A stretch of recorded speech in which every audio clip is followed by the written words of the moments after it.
اور ابتدا میں اس خواب کا ذکر کر دیا گیا جو حضرت یوسف علیہ السلام نے دیکھا تھا، جس میں ان کو یہ اللہ تعالیٰ نے دکھایا تھا خواب میں کہ 11 ستارے اور سورج اور چاند ان کو سجدہ کر رہے ہیں۔ یہ خواب انہوں نے اپنے والد پیغمبر یعقوب علیہ السلام کو سنایا، اور حضرت یعقوب علیہ السلام چونکہ جانتے تھے اللہ تعالیٰ کی طرف سے ان کو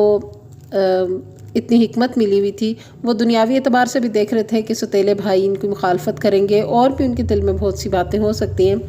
تو اس لیے انہوں نے اپنے بیٹے یوسف علیہ السلام کو یہ خواب اپنے بھائیوں کو سنانے سے منع کر دیا تھا۔ اسی طرح جہاں بھائیوں کا ذکر آتا ہے کہ ان کے اندر حسد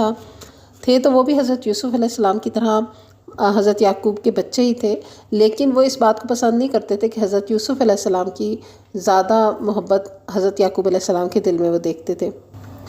انہوں نے اپنے باپ کی محبت کو حاصل کرنے کے لیے ایک غلط راستہ اختیار کیا، اور انہوں نے چاہا کہ یوسف علیہ السلام کو راستے سے ہی ہٹا دیا جائے۔ اس مقصد کے لیے وہ ان کے اپنے ساتھ کھیلنے کے لیے لے گئے اور کنویں میں ڈال دیا، اور یہ ساری جو ایک پوری کہانی آتی ہے تو اس سے یہ پتہ چلتا ہے سیکھنے کا سبق، چونکہ ہم یہاں خلاصہ دیکھ رہے ہیں، پوری ڈیٹیل نہیں دیکھیں گے، تو ہم یہ اتنا ایٹ لیسٹ دیکھتے ہیں کہ سبق کیا ہے اس میں سیکھنے کا۔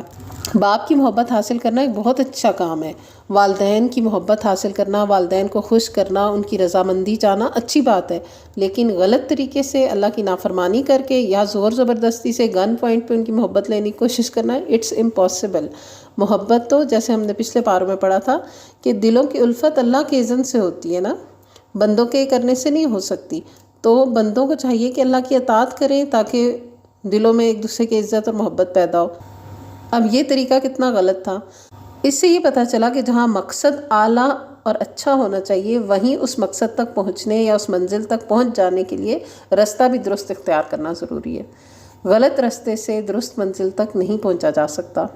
ایک بھائی کو مار کر اس کی محبت اپنے والد کے دل سے نکال کر اپنے لیے ان کے دل میں جگہ بنانا یہ ممکن نہیں تھا۔ بہرحال بھائی ان کو مارنا چاہتے تھے، لیکن ایک بھائی کے مشورے سے ان کو مارنے کے بجائے کنویں میں پھینک دیا گیا، لیکن یہیں پر اللہ سبحانہ وتعالیٰ نے ان کی طرف وحی کر دی اور ان کو بتا دیا کہ ایک وقت آئے گا کہ تم ان کے بارے میں ان کو بتاؤ گے۔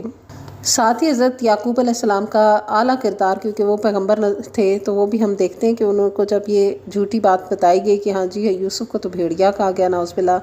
تو انہوں نے فوراً کہا فَصَبْرٌ جَمِيلٌ وَاللَّهُ الْمُسْتَعَانُ عَلَىٰ مَا تَصِفُونَ، تو میں اچھا صبر کروں گا اور اللہ ہی ہے جس سے مدد چاہی جاتی ہے اس سب پر جو تم بیان کرتے ہو۔ یعنی یہی صبر جمیل ہوتا ہے کہ پہلی چوٹ پر صبر کرنا۔ تو انہوں نے فوری طور پر اللہ کی طرف رجوع کیا اس سارے معاملے کے لیے جو ان کے آگے بیان تو کیا جا رہا تھا، پر ان کا دل جانتا تھا کہ ایسا نہیں ہے۔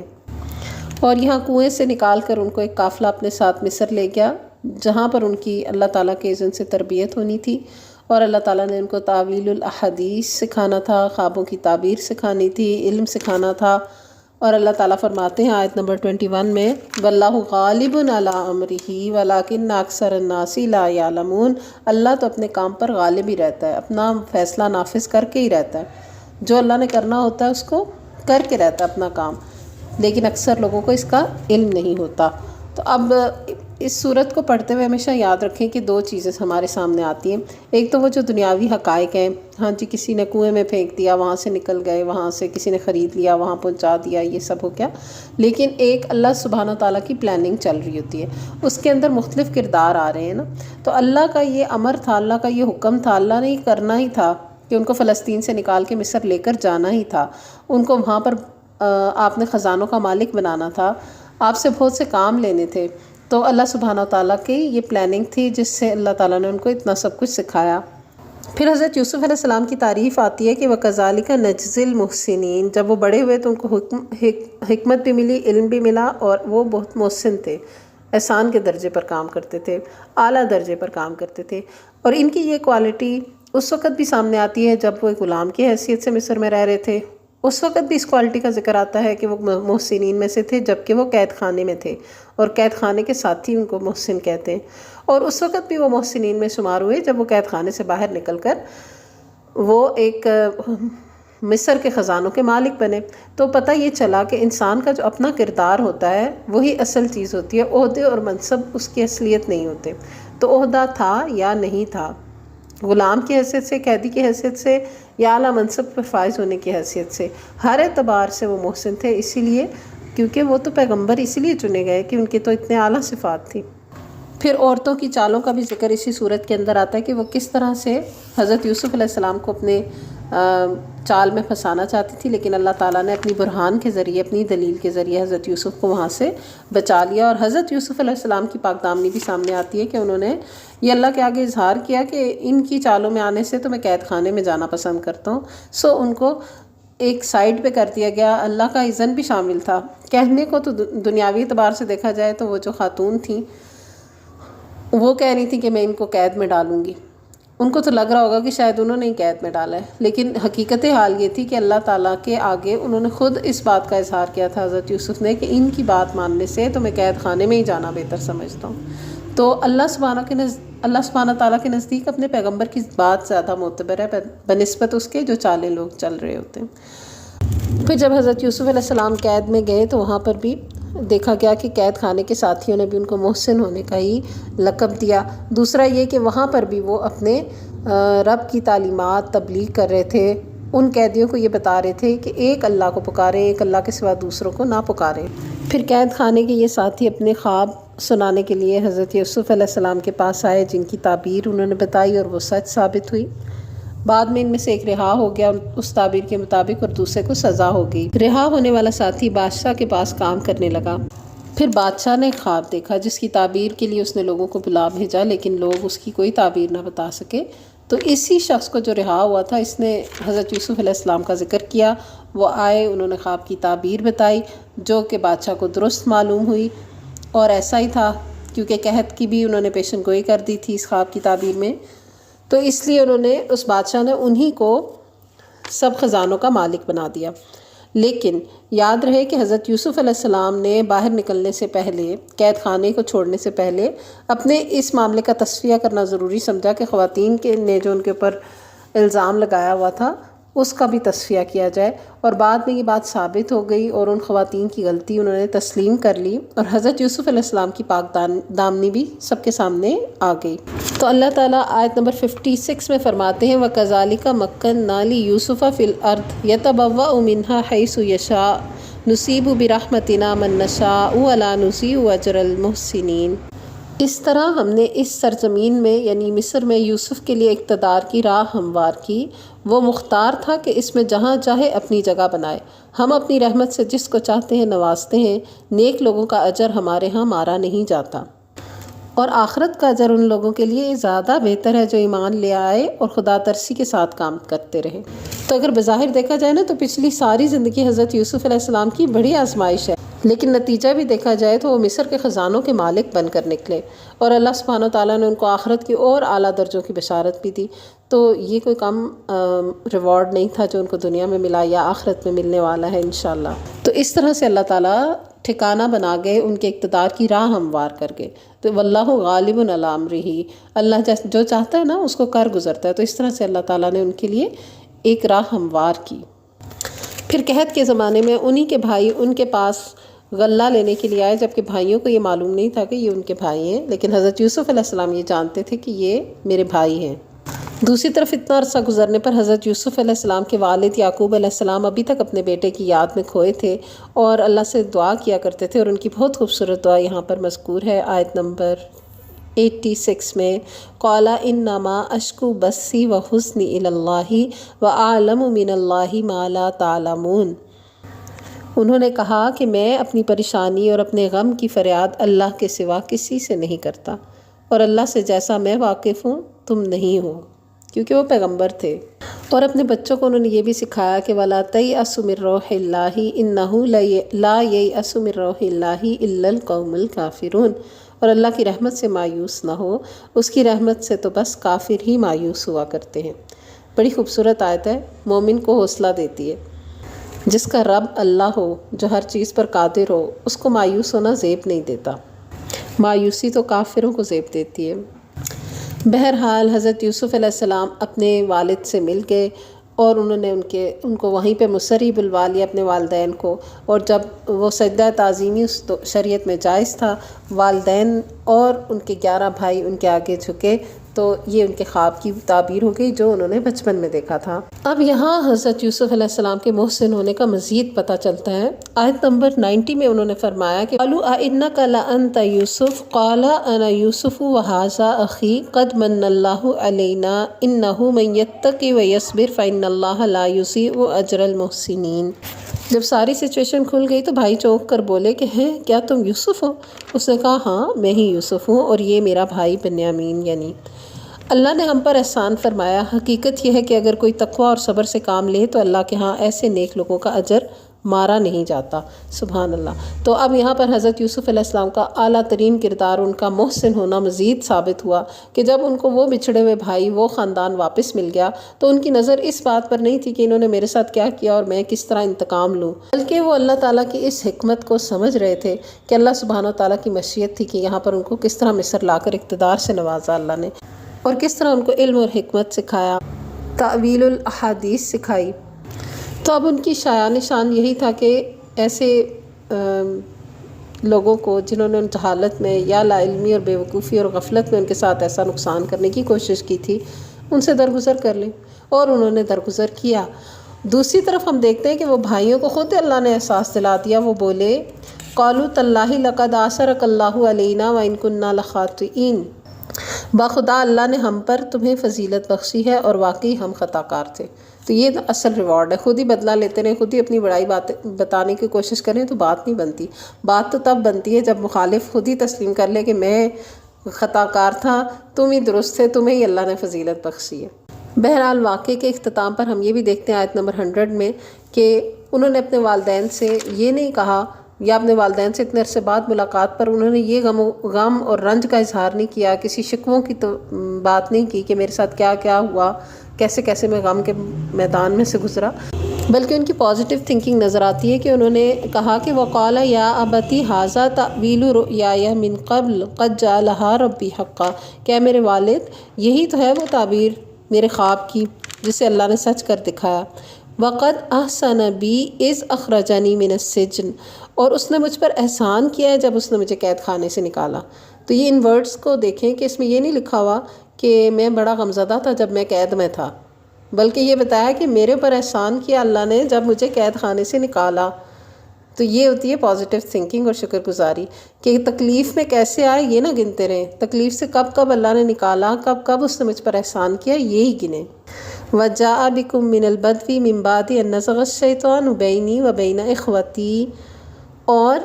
آپ لوگوں کو صحرا سے لا کر مجھ سے ملایا۔ یہ نہیں کہا کہ آپ صحرا میں رہ گئے تھے، میں تو اتنا ادھر بھٹک رہا تھا، نعوذ باللہ، کچھ بھی نہیں ایسا۔ اللہ نے آپ کو مجھ سے لا ملایا صحرا سے۔ حالانکہ شیطان میرے اور میرے بھائیوں کے درمیان فساد ڈال چکا تھا، بھائیوں کی بھی کوئی برائی نہیں کی، وہ بھی یہ کہا کہ شیطان نے ان کے اور میرے درمیان یہ گیپ ڈال دیا تھا۔ واقعہ یہ ہے کہ میرا رب غیر محسوس تدبیروں سے اپنی مشیت پوری کرتا ہے، بے شک وہ علیم ہے اور حکیم ہے۔ تو وہ پیغمبر تو تھے ہی، لیکن ان آیات سے آپ کا اللہ کے ساتھ بہت ہی گہرا تعلق سمجھ آتا ہے، اور اللہ کی طرف سے عطا کرتا حکمت بھی خوب ان کی ان باتوں میں دکھ رہی ہے۔ آگے جو دعا سارے واقعے کے اینڈ پہ ان کی آتی ہے، ربی قد آتیتنی من الملک وعلمتنی من تأویل الاحادیث، اے میرے رب تو نے مجھے حکومت بخشی اور مجھ کو باتوں کی تہ تک پہنچنا سکھایا، فاطر السماوات والارض، اے زمین و آسمان کو نئے سرے سے پیدا کرنے والے، انت ولی فی الدنیا والآخرہ، دنیا اور آخرت میں تو ہی میرا دوست، میرا سرپرست، میرا ولی، میرا مددگار ہے۔ اب دیکھیں کہ ہر سٹیج آف لائف میں ہر کوئی ایک آپ کے ساتھ جو ہر سٹیج آف لائف میں ہوتا ہے نا، وہ اللہ ہی ہوتا ہے، اور ان کو تو یہ بات کیسے نہ سمجھ آتی، وہ تو ہیں ہی پیغمبر۔ توفنی مسلمن والحقنی بالصالحین، میرا خاتمہ اسلام پر کیجئے اور انجام کار مجھے نیک لوگوں میں شامل کیجئے، صالحین کا ساتھ دیجئے۔ تو غلامی بھی دیکھی، قید بھی دیکھی، بادشاہت بھی دیکھی، لیکن جس چیز کو مانگا اللہ سے وہ صالحین کا ساتھ ہے، تو یہ سب سے قیمتی چیز ہے۔ پھر آخری رکوع میں اللہ سبحانہ وتعالیٰ نے اس سارے واقعے سے جو نصیحت اہل مکہ کو لینی چاہیے اس کا ذکر کر دیا،